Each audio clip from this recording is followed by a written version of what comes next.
Roger. Ready to move out.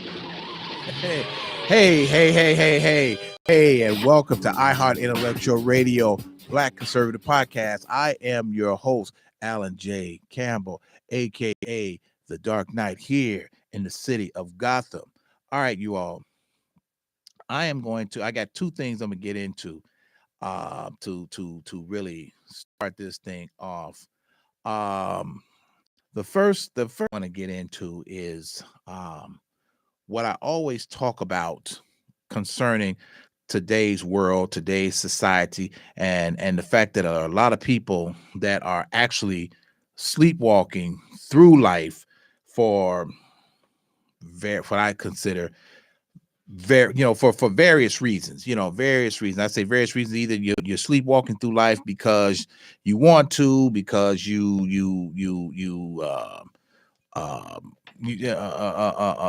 have to, or you just don't give a damn. Just various things. But then there are some of you that want to latch on to your fake beliefs or fake religions, or these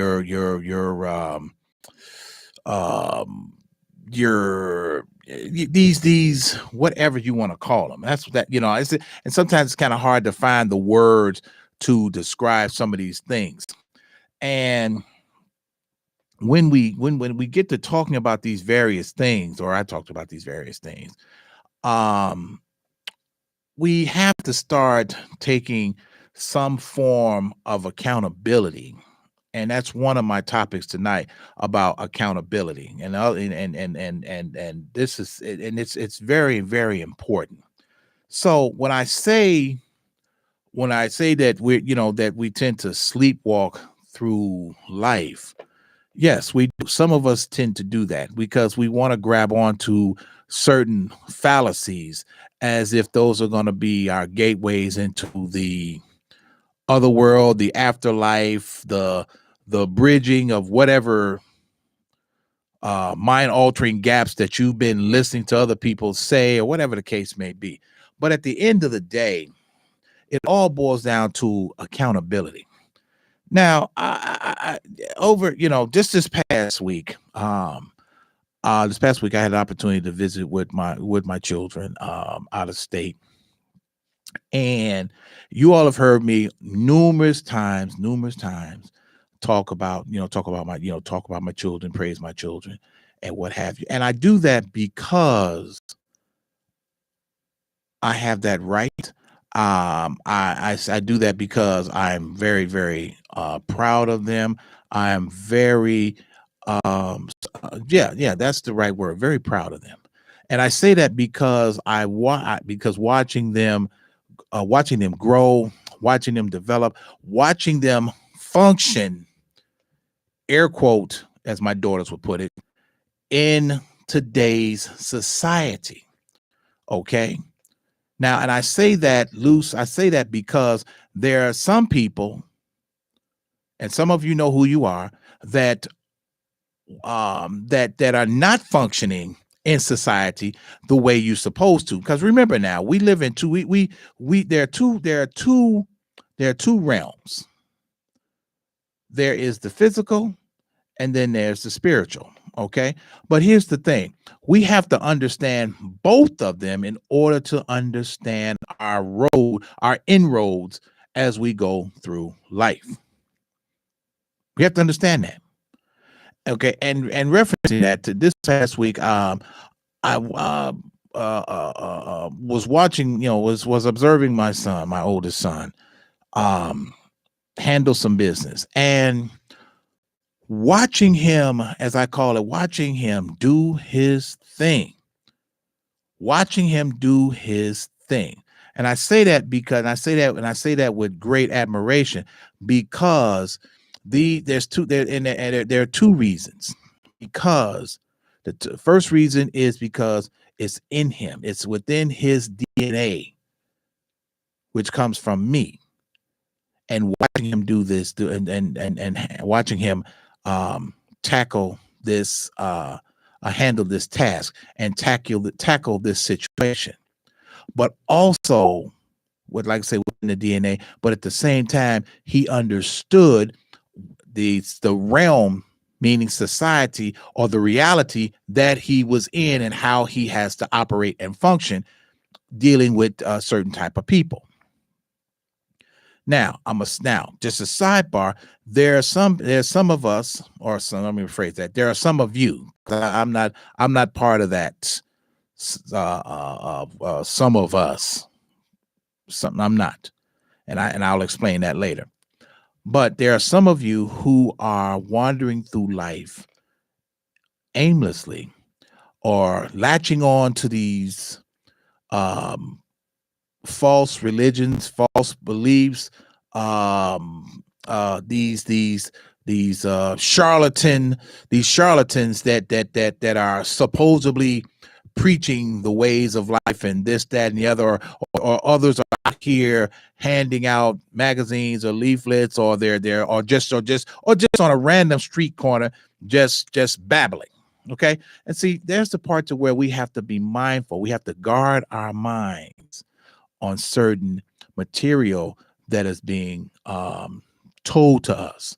But also, here's the other thing. Most individuals who latch on to certain ideologies are those individuals, and people understand something. Take and what I'm about to say, this is truthfulness. This is very, very true. And if you really want to just look at certain individuals or certain people around you. When you have these type of individuals that believe everything that is told to them, those are weak-minded people. When you have people who are accepting certain ideologies without actually fact checking, or without actually consulting with a higher authority, or someone who knows a little bit more than you do, that is how these individuals latch on to weak-minded individuals. This is how they latch on to individuals who are unlearned people. That's how they're able to latch on to uneducated individuals. And the scary part, most of these people who lack these particular things, or who gravitate to these things, are people who lack education, meaning that they didn't get past the 7th grade, they didn't get past the 11th grade, they just completely checked out. See, this is one of the reasons why education is so important, because it helps you create that level of balance to understand certain things, why people do what they do, why this has to go this way, why that has to go this way, and this and this. This is incumbent upon us as this generation of parenting, such as myself, where we're teaching our children. See, it's, and even to a point too, and then if we're talking about trying to teach our adult children something, I think that that ship has long sailed. That train has left the station. The bus has pulled out of the depot. This is something that you should have been doing while you had these children, when they were in single digits. Now, while I was visiting with my children and visiting with them and interacting with my grandchildren, and we had this conversation about certain levels of discipline and how to manage them as they get older, and watching them do this. Now, mind you, some things I didn't have to teach them. It's just within their DNA, or naturally they realize, okay, hey, this, and this. And watching my daughter deal with my granddaughter, and enforcing levels of discipline, enforcing how, hey, if I tell you one time, if I tell you something, I mean, I'm only going to tell you once. If I have to tell you again, I'm gonna knock fire from your ass. Now that's how that's how I grew up, and I'm sure that was kind of like the staple. It's probably the same way with you, Earl. If your parents told you something once, that was cool, but if they told you something the second time, they was knocking fire from you. It was not open for discussion or debate.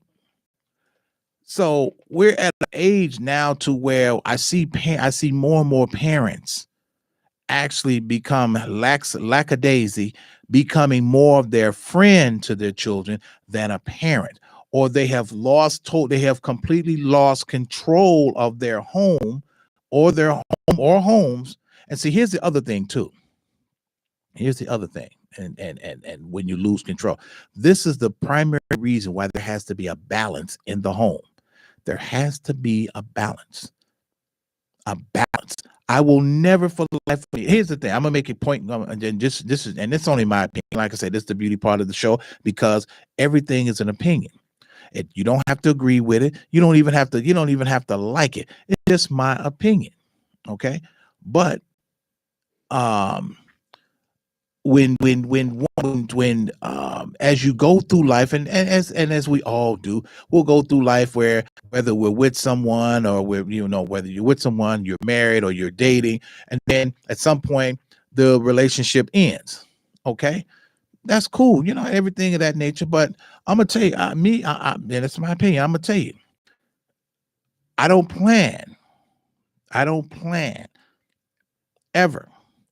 I don't plan on spending the rest of my life by myself.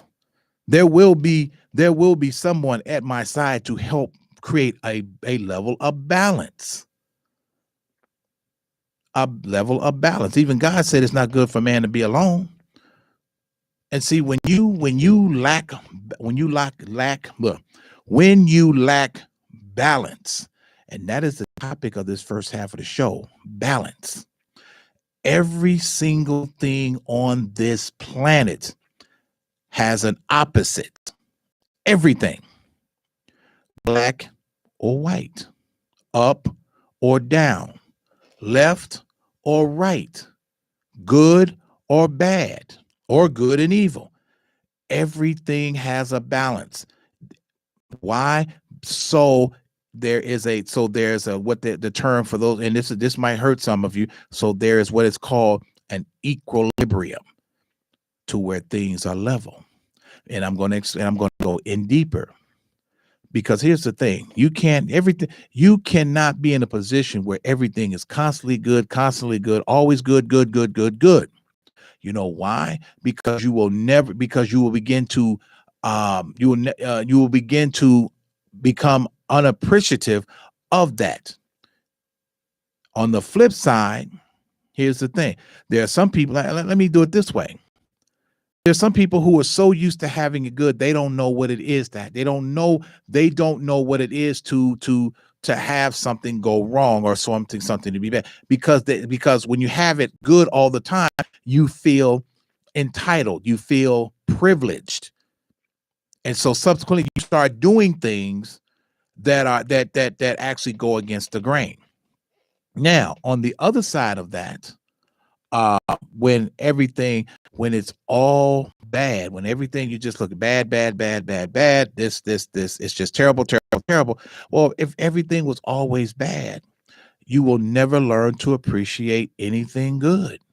You'll never learn to do that. So you have to have them both. You have to have the good and you have to have the bad. Good and evil exists for a reason, because why? It puts you in a position to make a choice. It puts you in the position to see certain things. It puts you in the position to see, okay, oh my gosh. And also it's almost like a measuring stick. It's basically like a measuring stick, because when I say a measuring stick, it's a point to where you are checking your own mortality. You're checking your own reasoning or and common sense. I've had people tell me, "Well, I don't agree. Well, Alan, I don't agree with you that about good and evil. That evil must exist for good. Yes, it does. Yeah, yes. Because first and foremost, you say that people say that because they don't understand. They don't understand the parameters of life.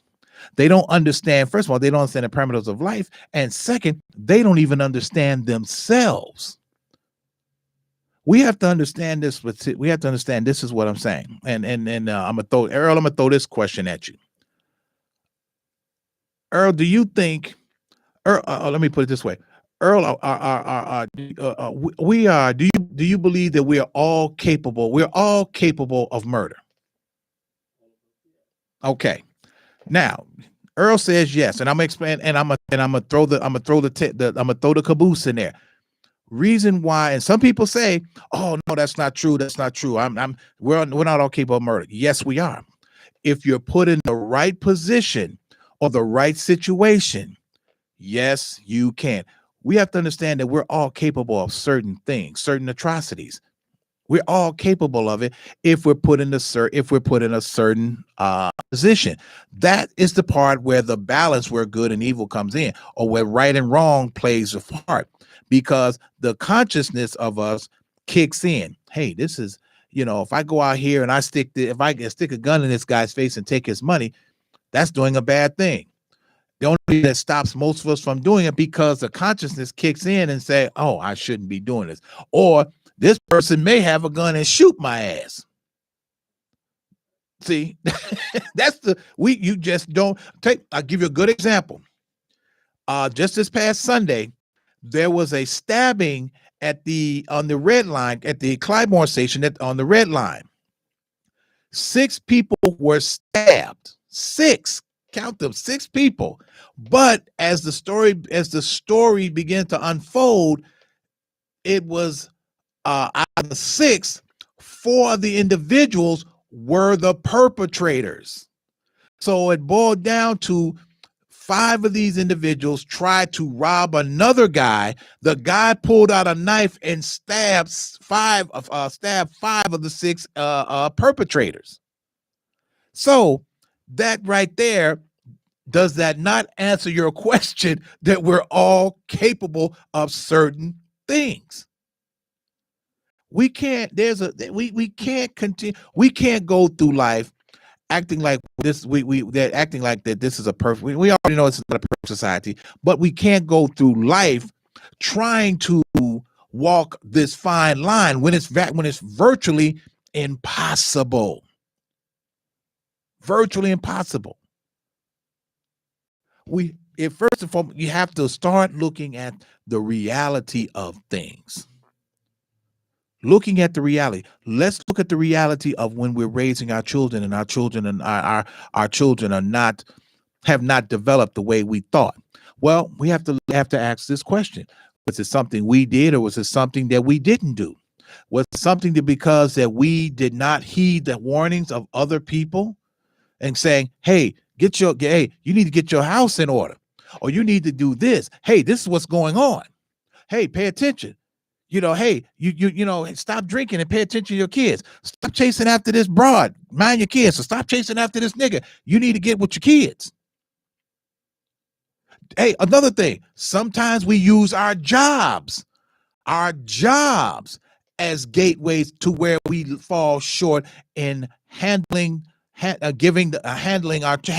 children, meaning creating the balance. If you are constantly working, how are you supposed to put in the time for your significant other, wife, and your children? I understand we like to make money. We have to make money, and it's great to do. But at the same time, there has to be an equilibrium. I understand that some people, here's the other thing. There's some people who don't want to be alone. There's some people who don't want to be by themselves. So what do? They neglect one thing in order to have another. That can be, if you create the balance, if you create the equilibrium, certain things will fall into place. For those who decide that they're going to go on a they're going to go on a celibate hiatus or food or certain food. Listen, first of all, everything in moderation, but at the same time, create the balance, the equilibrium. We all need someone in our lives to say, well, let me put it this way. People are brought into our lives for a reason. And sometimes it is to create the balance. It is to create the balance. Before I get too far, just letting you all know that the phone lines are open if you have a comment. And if you want to chime in, give me a call here at the studio at 708-223-8953. That's 708-223-8953. So creating a balance gives you a different perspective on things. I'll give you another example. This is something, and this is primary for the women. Okay, some of you women, some of you latch on to some of these no good ass niggas because you don't want to be alone. Or as I think Georgia said, you just need dick in the house. Okay, but if you got kids, you need to be focusing on them. Then if you are doing these particular things, the offset or the balance will come to you. They will find you, not the other way around. See, in order to create a equilibrium, you have to have an opposite to give you balance. I mean, we've all used a scale, and if you're putting measures on one side of the scale, it's offset. But if you bring something else and put it on the other side of the scale, equals out, it balances. That's the part to where if a man comes into your life, sometimes those men bring sometimes those individuals comes into your life, and they come into your life to help you create the balance. Create a balance.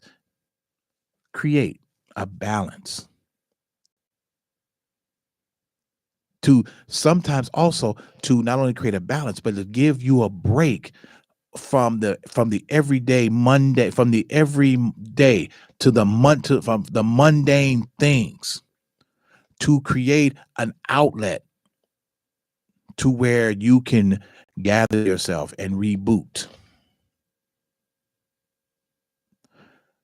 Everything on this planet has and needs a balance, even in relationships.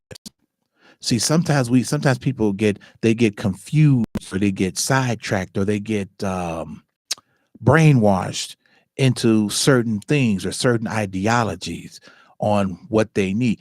First and foremost, you have to understand. First of all, in order to know what you need to understand yourself. Understand yourself. There is a oh my goodness, there's a term in Latin, and it's very difficult to pronounce, but there's a term in Latin, there's a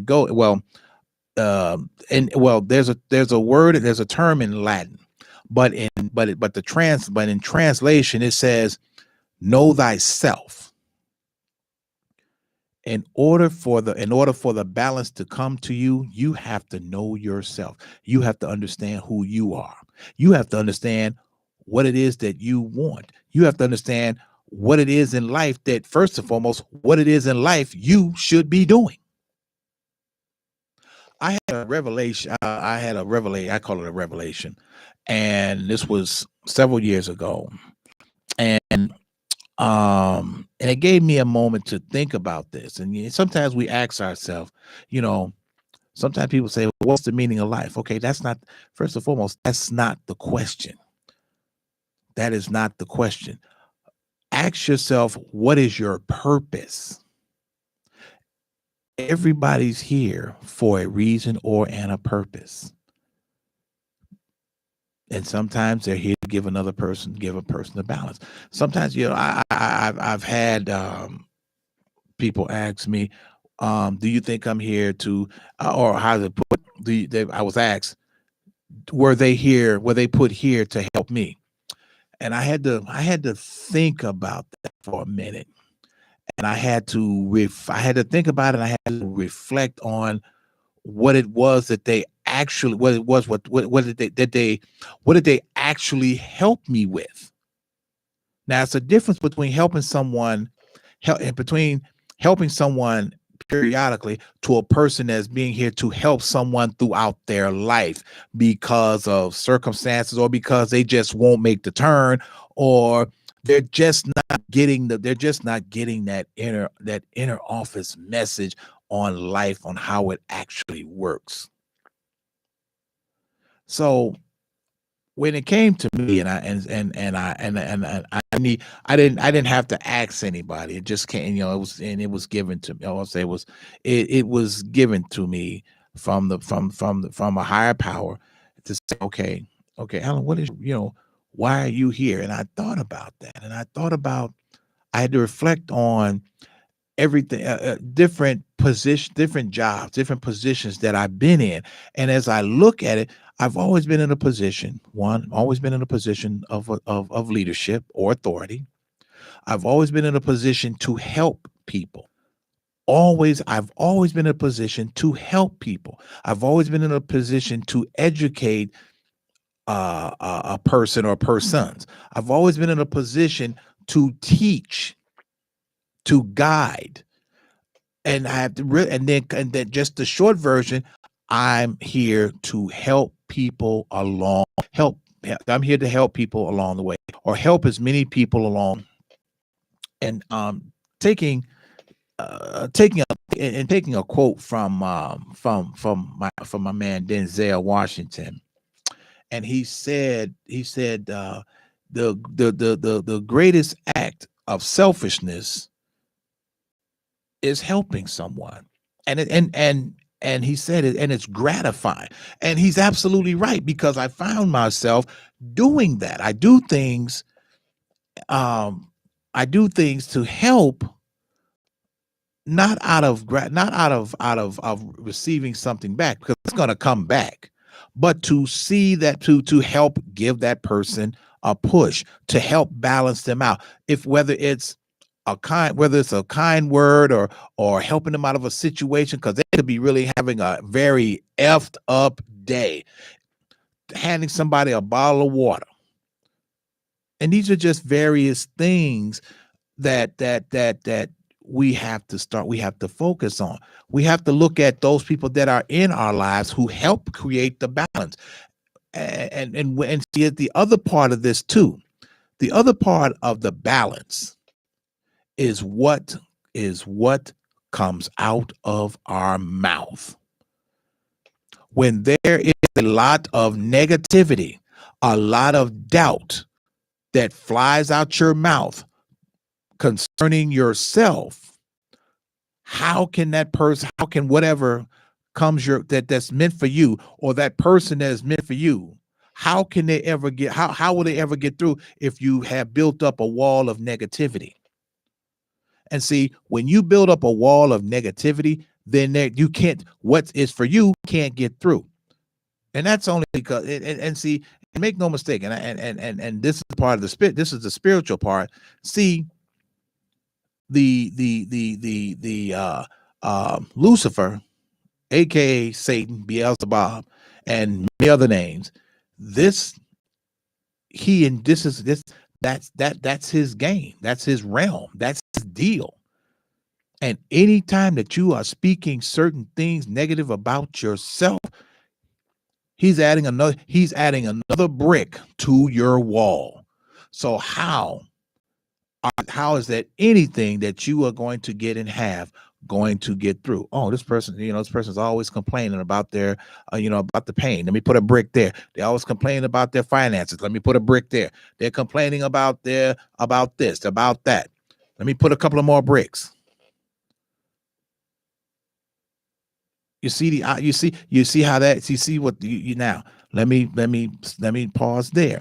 Now, if we go on this side and we're speaking joyous thing, we're speaking positivity, we're speaking keeping the positive going, keeping the blessings going. Well, what happens is that when you keep that positive going, those blessings keep coming.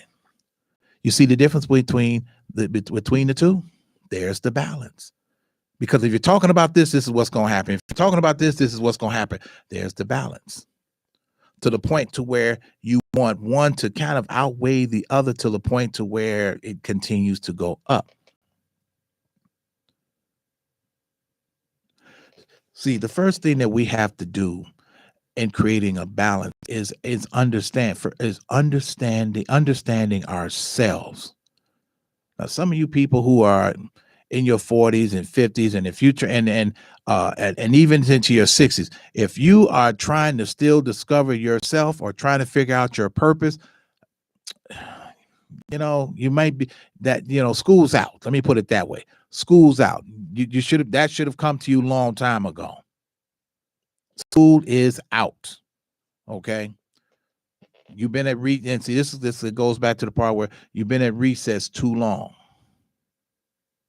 Been at recess entirely too long. And in order to kind of break that cycle, we have to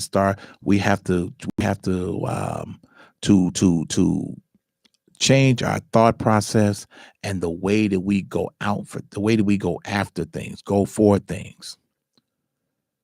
The best thing that would, and I've learned this over the years. See, a lot of people, when you have a person that has so much, that has a lot of mouth and nothing to say, nothing positive, nothing educational, nothing edifying. It's like, as they say, as scripture says, they're like oh my goodness, it escapes me. It escapes me, but it'll come back to me. Basically, they're like a cymbal making, a cymbal making all this, making noise. That's not making any sense. But anyway, this is something that we should all take a few minutes to think about. How do we create the balance in our lives? How do we do that? Because make no mistake, God gives us he gives us the tools. It's just up to us on how we make it. And even to a point, if he sends, and also too, remember, he sends you certain things and people into your life to help create the balance. Now that's up to you on whether you're going to understand it or accept it. That's totally up to you. Totally up to you. Totally up to you. Because see, sometimes the most unlikely thing or person will be the very one that has been sent to you. But because you don't want to, because you got so much mouth, or you're closing your ears, or you're set in a particular way, or you're listening to all the wrong ideologies or doctrines, you can't hear anything. And it amazes me, and that's one of the things that absolutely amazes me, is that there are some people that say that they're so oh no, let me put this, that they're with their new beliefs or whatever. But at the same time, in order to understand that, you have to open your ears. Now, if you're a person that's constantly got your ears closed and your mouth running, how can you hear anything that God is sending to you? Meaning, how can you hear anything that someone is saying to you? And also, too, we have to look at that. We have to look at this also. If a person is telling you something and you know that they're very knowledgeable, it would behoove you to listen. Truth be told. But anyway, but that's that's that. But we have to understand, understand the balance of life. Understand the balance. There has to be a balance. No different than the sun and the moon. There's the balance, night and day. If we had too much daylight, our sleep pattern would be off. If it was constantly dark, our melanin, our skin tone would be off. Everything has to have a balance. Too much of something or too little of something creates a problem. So now to my next segment, but before I get to that, I want to, next say, hey, if you're hungry, you got exactly 46 minutes to get over to one of these fabulous locations, Captain Hook's Fish, Chicken, Shrimp, and Sides and Desserts at 85th and Cottage Grove, 103rd and King Drive, and 15922 South Kedzie in Markham, Illinois. Get over there, get you some fabulous foods, because by the way, that's where I stopped off and had dinner tonight, Captain Hook's. Fabulous foods. Shout out to my man Alex. Now, the other thing, we let's get into this other thing about the gun violence. Okay, and I know that's old news, but let's get into this. Just briefly, I want to briefly touch on that. Okay, so you take the guy that okay, and we all heard the guy, guy that did the 4th of July shooting and all this kind of carrying on. Okay, we get that. And then we got the other school shootings, and then we got the Uvalde school shootings and all of this kind of carrying on. Okay, so that being said, we're looking, people are looking at, what can we do to stop this gun violence? Okay, what's not going to happen, they're never going to take the guns away from people. You can't do it. You'll be violating it. You want to talk about a uprising? Try taking these guns away from these people, especially them people down there in Texas, Alabama, Mississippi, Georgia, Oklahoma, Arizona, Nebraska. Try taking Montana, to name a few. Just try taking their guns away from them. Believe it or not, it will be holy hell. But here's the thing about that. And as I mentioned once before, if certain things that you need to have a psyche valve for, why not add that to purchasing a firearm? But at the same time, and I'm gonna push that off to the side. See, we have to understand something too. When you purchase a firearm, that's a choice. That's a decision. When you discharge a firearm or a rifle, you made the decision to do that.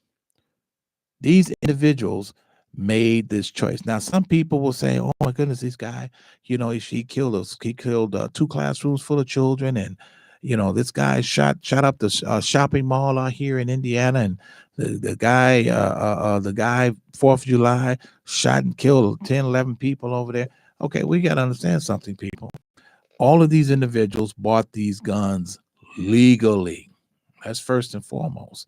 Second, they made a choice to commit a horrendous act. It's no different than these people going to the weed dispensers and going to the dispensaries and buying weed. It's no different than a person getting behind the wheel of a car and leaving a bar after they've had 15 drinks. All of these are conscious decisions, conscious choices. All of this. Will we say this is evil? Yeah, you know what? Yeah, of course. For some people they will say yes, but as we boil all the meat off the bone, it boils down to a conscious decision, a conscious choice. Some things, that's what it boils down to. That's why it goes back to the part where I said that all of us are capable of certain things, put in the right position. And as it boils down, it is a conscious decision. Conscious decision. Okay, that's what it boils down to. A conscious decision. It's a conscious decision on when they're talking. And now when they're talking about these laws and what to do and how we're going to do this. See, I heard a guy give a speech at a not an open house, but a town hall meeting. And he went on to say, he went on to talk about about Congress. And he said, he made it makes no sense for you all to keep trying to put laws on the books for gun violence or for concerning guns and rifles when the people who are actually some of these people who are actually committing a lot of these crimes, gun crimes, are people who shouldn't have guns in the first place. Or as they say, or as he goes on to say, as he went on to say, that you're putting laws on the books for people who don't even care about the law. So what's the point? What really is the point? Now I know people saying, "Well, you say that now because it's not happening to you." I do agree. I grant you that. Grant you that. But at the same time, I have to be realistic. We're going about this the wrong way. You're targeting the wrong people. See, one of the things that the United States does not want to do is start charging people federally for gun charges, because when you start charging, then they have to look at, well, we don't want to be violating people's rights. Well, here's the thing: when a felon picks up a firearm and discharges it or shoots it and kills someone else, he just violated that other individual's rights, to right to freedom. He just violated. If he goes out and sticks up a guy or commits an armed robbery, he just robbed that individual of the right to freedom. So, I mean, let me put it this way: it's a slippery slope. Truth be told, it's a very slippery slope. This is this is something I just that made a lot of sense, and a lot of people, as most of you know, I'm a huge Batman fan, and so on and so forth. And one of the things that made sense, and some people, when you watch particularly The Dark Knight, when you watch that movie and you see the battle between Batman and the Joker, you see what the Joker created. He created an element of what I'm referencing about no sense of the word. Does he care about the law? He doesn't care about that. Whereas Batman does care about the law, and he does his best to enforce it. But at the same time, he's handcuffed. He's limited to what he cannot do. To whereas the Joker is not. The Joker is not. He's not. He does what he wants to do. And he said something in the movie that made a lot of sense, and I don't think people picked up on it, but it made sense. It made sense. And just to paraphrase, he was talking to Harvey Dent, and that was another character that actually created where we're talking about the levels of right and wrong and what we need and how he had an idea. But when you really put those ideas to the task, they fall flat on their face, as it did. And as he was explaining, as he was going through his little scenario and saying, "Oh,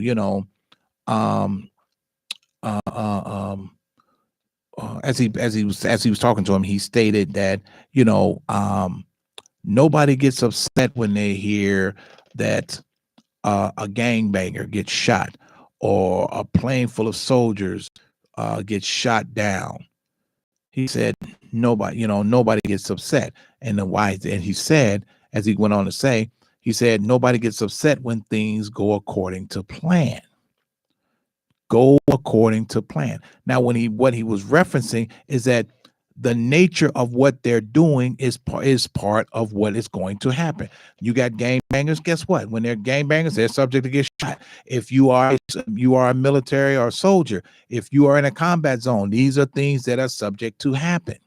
But then when he moved over to the part where he says, well, but when one little old mayor, when we're talking about when the one mayor gets shot, everybody loses their mind. And what he was referencing was that this was also part of a plan.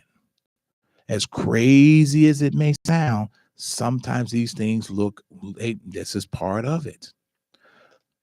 No different than with these gun laws. They are going to wind up having to, if it's almost impossible to enact something that people are going to be happy with, people are not going to be happy with. It's practically impossible. Practically impossible. Because as I said before, you're targeting you're targeting the wrong people. You're targeting people who are legal gun owners, who are law-abiding citizens, or so some of them appear to be until they do a mass shooting. But these are the things that are happening. So you're trying to figure out, how do we combat this? Well, bottom line, it is a quandary. It is a quandary. How do we do this? This will be something that will plague this country forever and a day. Now, in China, guns are illegal except for police and military. A private citizen cannot have a firearm. Cannot have one. Also in the UK, private citizens cannot be in possession or own a firearm. But you have to realize they're not under the same Bill of Rights or the same Constitution as we are, to where the Second Amendment states that right to bear arms. And as you read further, it says that the government shall not infringe upon the people. The government shall not infringe upon the rights of the people, meaning that they cannot, not ever take your gun away from you. The Second Amendment affords you that. Cannot, as it affords you several other, as this Constitution affords us of other particular things, other particulars. But this is where we're at. They're busy, as I said at the top of the show. This is one of those things to where they're trying to find what they call a happy medium, or an equilibrium, or a balance. They're trying to find that. And it's going to be very, very difficult to do. Very, very difficult to do. Like with anything, when you're trying to solve a problem and to solve a problem. Very difficult to do. And it's going to continue this. This is that one of those particular things. It's going to that will go on and on and on and on. And then move, and then just sidebar into the political side too. This is also hurting certain political parties, such as the Democrats. This is also hurting them too, because they control the House and trying to enact certain things. But then you get to the Senate, it just completely dies. So they're basically, and this is the part of trying to appease the masses. When this is trying to appease the masses, and you're never going to do that. It's not going to happen by no shape, form, fashion. None, zip, zero, nada. Period. Now, the best thing I can offer, or I should say, is that do this. I totally get that the world that the world is what, first of all, let's just agree that the world is what it is. It is what it is. Point blank, period. It is what it is. So in the meantime, let's just make the best.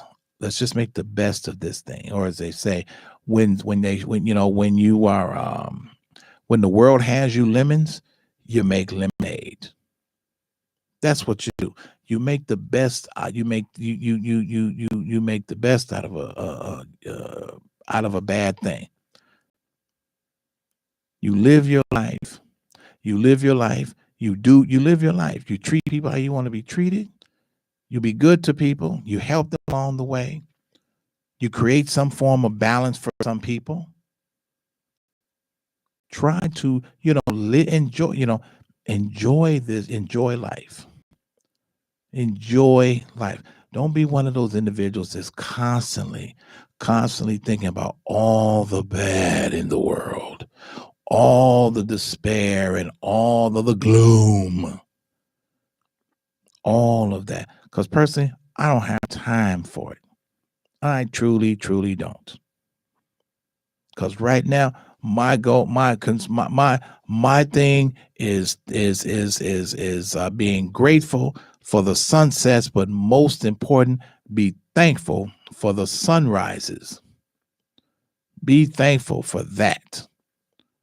Be thankful. Be thankful that you have a job. That some of you got a job that a job to go to in the morning. That you have a house full of food. That you have and you have adequate finances. All of these particular things, but sometimes we have some people out there that tend to self-sabotage themselves by talking about all the bad and all the gloom and all the discord and all of this. If you're wondering why there's discord in your house or in your family line, if you're wondering, look in the mirror, because sometimes it starts with you. If you're that person and you stop for a minute and look, sometimes I tell people a lot of times, in order for things to change, you have to change the narrative. That's how you begin. Change the narrative. If someone, if so, I tell people, I tell my kids mostly too. If somebody tells you something, or you something happens and it goes and it's in your favor, or someone tells you something and it's pleasing, you know what? I call it a W. Take that W, take that W and put it in the left column. It's called the win column. But if you're one of those individuals that somebody does something for you and you got to find you got to find some reason to dismiss it, but then say, yeah, but thanks anyway. You just took that W and turned it into an L. So, if you like putting those L's in the right column, be my guest. You're going to be on your own on that one, because I'm going to be the kind of person you like W. I like W's. You like L's. You take those L's and I'm going to push you out to sea, and I'm going to put all the L's as I possibly can load into your boat, because, get the hell away from me. But some of these things we have to look at this in retrospect. When somebody says something to you, take that W. Just say, sometimes all it takes is a thank you and be on your way. Sometimes that's all it takes, because obviously they thought enough of you to say or do something to try and bring a little bit of bring a box of sunshine into your life or your day. These are the things that we have to, we have to strive for. And see, sometimes when you're carrying certain gloom, about you're not feeling, constantly complaining about you're not feeling well, or you're constantly, you complain about being in pain, or your finances, or the job, or whatever. Well, all you're doing, you're just speaking all the gloom upon yourself. And not to mention that filters through your DNA, and it filters down through anyone that happens to be within an earshot of you, children included. These are the things that sometimes we have to look. And if and like I said, going back, if we're wondering why certain things are happening, we have to look at what flies out our mouth. And the second part, look in the mirror, because you could be doing it to yourself. I ain't got time for that. Zip, zero, nada. When I look out that door and I see the sunshine, even though some days it be blazing, you know what? We got to be thankful for it. But anywho, I see the lights flashing in the distance, and the helicopter is about to land, which means that's all the time that we have here on tonight's show, iHeart Intellectual Radio Black Conservative Podcast. I'm your host, Alan J. Campbell, a.k.a. The Dark Knight. And with that being said, not my monkey, not my circus. Let's go. To the Batmobile. Atomic batteries to power. Turbines to speed. Roger. Ready to move out.